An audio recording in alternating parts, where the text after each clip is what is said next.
엄마의 손. 환자복 속의 엄마. 수술 받기로 하셨어요.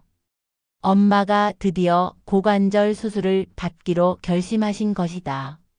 몇 년을 미루고 미루던 어쩌면 10년도 넘게 참아오신 통증과의 싸움이 막바지에 이른 것이다. 수술 전날 나는 엄마를 모시고 병원으로 갔다.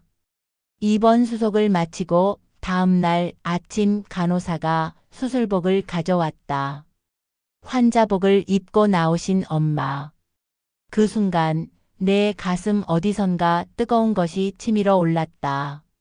엄마는 작았다. 놀라울 만큼 작고 가벼워 보였다. 구부정한 허리, 불안정한 걸음걸이, 언제 그렇게 휘어졌는지 모를 머리카락, 깊게 새겨진 주름들. 엄마의 뒷모습을 보면서 나는 파노라마처럼 스쳐가는 장면들을 보았다. 바닷속으로 들어가시던 엄마. 밭에서 허리를 굽히고 일하시던 엄마. 새벽에 혼자 우시던 엄마. 우리를 위해 웃으시던 엄마. 그 모든 세월이 지금 이 환자복 안에 담겨 있었다. 아빠 없는 세상. 하루아침에 무너진 세상. 내가 아빠를 기억하는 것은 몇 개의 흐릿한 장면들 뿐이다. 높은 곳에서 나를 안아 올리던 큰 손, 일요일 아침 신문을 읽으시던 모습, 그리고 병원 침대에 누워 계시던 마지막 모습. 아빠는 내가 6살 때 갑작스러운 교통사고로 돌아가셨다. 하루아침에 우리 가족의 기둥이 무너졌다. 큰 오빠는 12살, 둘째 오빠는 10살, 언니는 8살이었다. 엄마는 34살의 나이에 홀로 내 아이를 떠안게 된 것이다. 장례식장에서 엄마는 목이 쉬도록 우셨다. 가슴을 치며 하늘을 원망하며 어떻게 나보고 혼자 살라는 것이냐고 외치셨다. 그것이 엄마가 마지막으로 약한 모습을 보인 날이었다. 엄마의 약속. 장례를 치르고 3일째 되는 날 엄마는 우리를 불러 모았다. 창백한 얼굴이었지만 눈빛만은 확고했다. 애들아, 엄마가 너희한테 약속할게. 아빠가 안 계셔도 우리는 잘 살 거야. 엄마가 아빠 목까지 할게. 절대로 너희를 굶기지 않을 거고 공부하고 싶은 만큼 다 시켜줄 거야. 힘들어도 서로 의지하면서 꼭 잘 살자. 12살 큰 오빠는 울먹이며 고개를 끄덕였다. 둘째 오빠는 입술을 깨물었다. 언니는 엄마 치마를 붙잡고 울었다. 나는 무슨 말인지 정확히 이해하지 못한 채 그저 엄마의 단호한 표정을 올려다보았다. 그날 엄마의 전쟁이 시작되었다. 엄마의 전쟁. 새벽부터 밤까지. 엄마는 다음 날부터 일자리를 알아보러 다니셨다.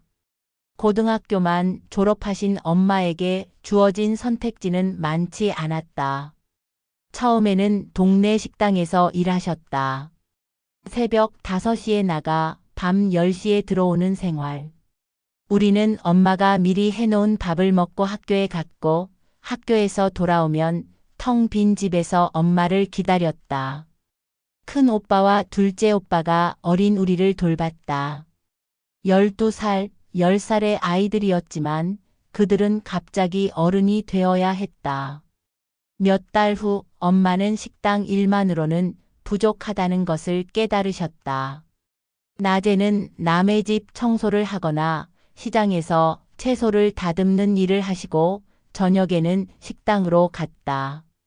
엄마는 하루에 서너 시간만 주무셨다. 내가 초등학교 2학년 때였던 것 같다. 어느 날 엄마가 일찍 들어와 우리가 좋아하는 돈가스를 만들어 주셨다. 밥을 먹으며 큰 오빠가 물었다. 엄마는 안 먹어요? 엄마는 아까 먹었어. 너희나 많이 먹어. 하지만 나는 보았다. 엄마의 그릇이 비어 있다는 것을. 엄마는 우리가 먹는 것을 바라보며 흐뭇하게 웃고만 계셨다. 바다와의 싸움. 내가 초등학교 고학년이 되었을 무렵 엄마는 해녀 일을 배우기 시작하셨다.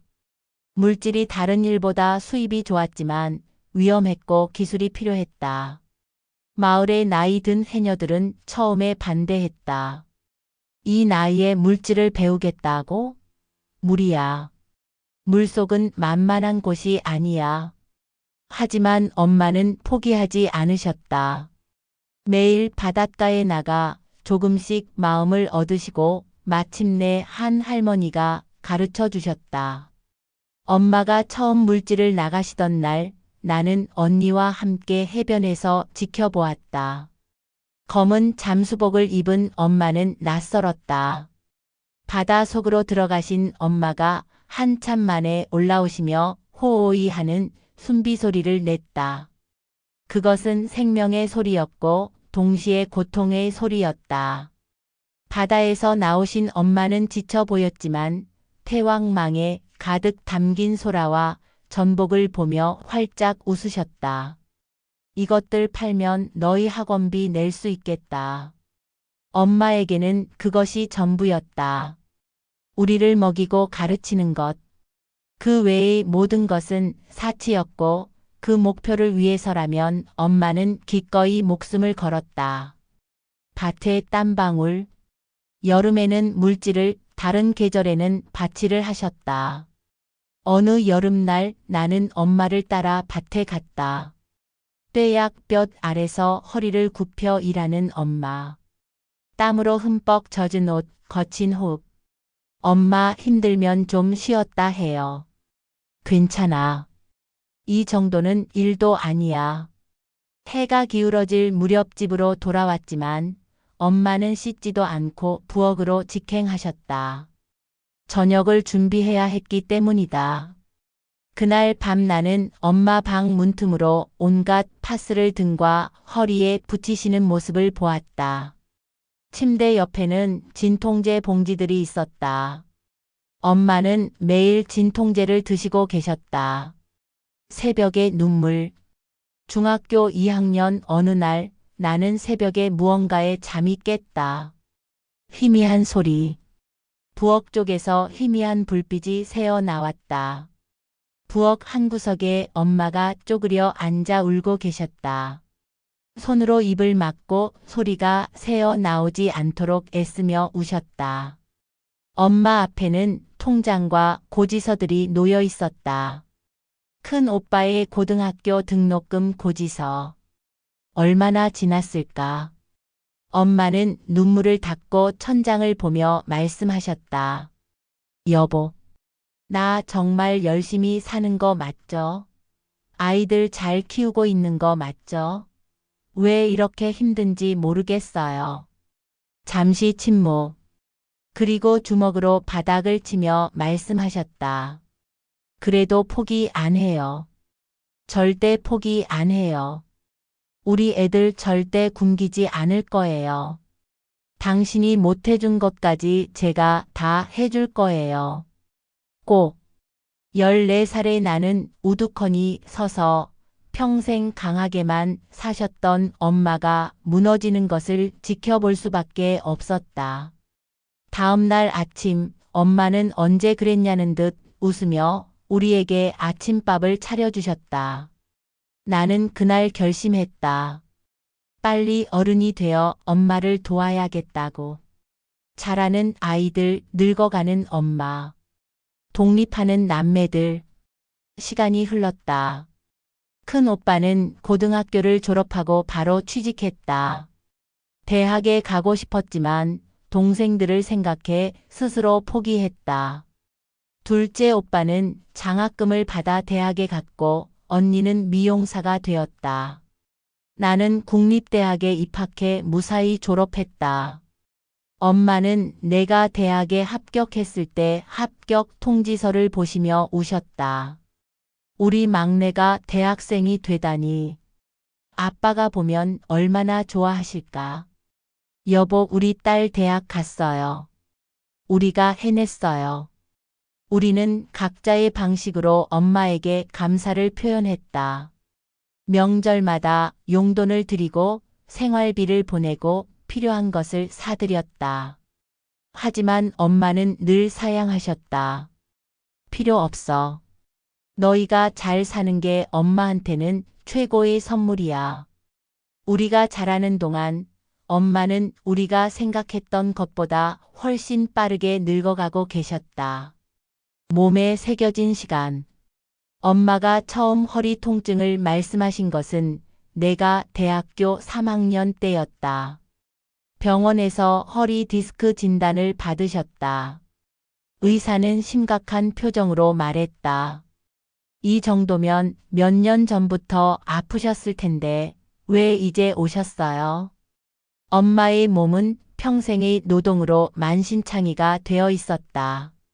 물질로 인한 어깨 통증, 다칠로 인한 무릎 통증, 관절염, 그리고 고관절 통증까지. 우리는 엄마에게 일을 그만두라고 했지만 엄마는 완고하셨다. 너희가 번 돈은 너희가 쓰라고 버는 거야. 엄마는 혼자 먹고 살 만큼은 벌 수 있어. 자식들에게 신세를 지고 싶지 않으셨던 것이다. 한계에 다다른 몸. 작년 봄 엄마가 다리를 심하게 절뚝이기 시작했다. 여름이 되자 밤마다 통증 때문에 잠을 설치셨다. 어느 날 밤 엄마는 침대에 앉아 다리를 주무르고 계셨다. 얼굴에는 땀이 맺혀 있었고 입술을 깨물고 있었다. 결국 우리 남매가 강경하게 나섰다. 큰 종합병원에서 정밀 검사를 받은 결과 퇴행성 고관절염 진단을 받으셨다. 고관절의 연골이 거의 다 닳아 있었다. 수술이 필요합니다. 인공관절 치환술을 해야 해요. 지금 하지 않으면 나중에는 걷지도 못하게 될 수 있어요. 우리는 엄마를 설득했다. 아니, 거의 강요에 가까웠다. 수술비는 우리가 낼 테니 엄마의 건강이 최우선이라고. 엄마는 오랫동안 망설이시다가 마침내 고개를 끄덕이셨다. 알았어. 수술 받을게. 수술의 날들. 수술 전날 밤. 수술 전날 밤 병실에 불을 끄고 나니 고요했다. 엄마는 잠을 못 이루셨다. 자리에서 뒤척이는 소리가 들렸다. 엄마, 안 주무세요? 응. 잠이 안 오네. 나는 엄마 침대 옆으로 갔다. 무서워요? 엄마는 잠시 침묵하다가 조용히 대답하셨다.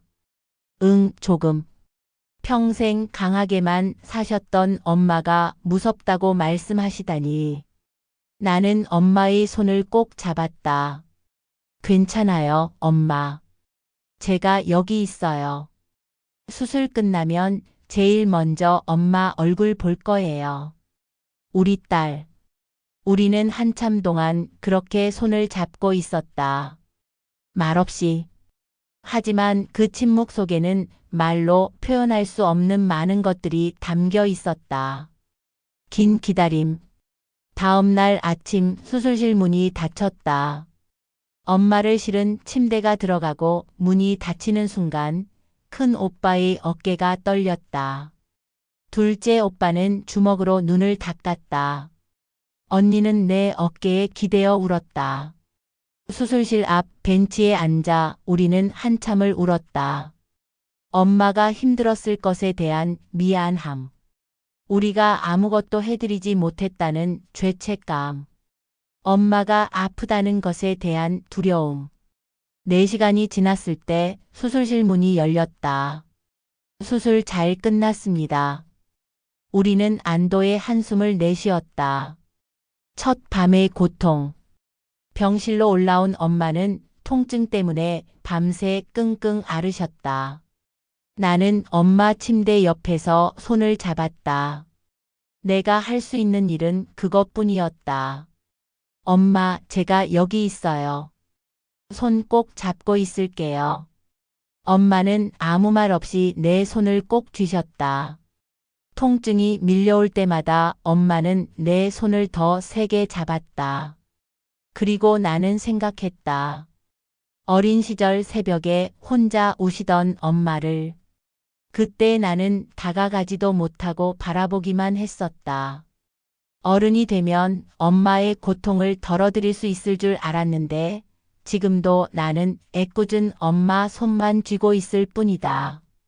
함께하는 시간. 집으로. 한 달 후 엄마는 퇴원하셨다. 집은 우리가 미리 정비해 두었다. 안전장치들을 설치하고 새 옷도 준비해 두었다. 현관을 열고 들어서는 순간 엄마는 멈춰 섰다.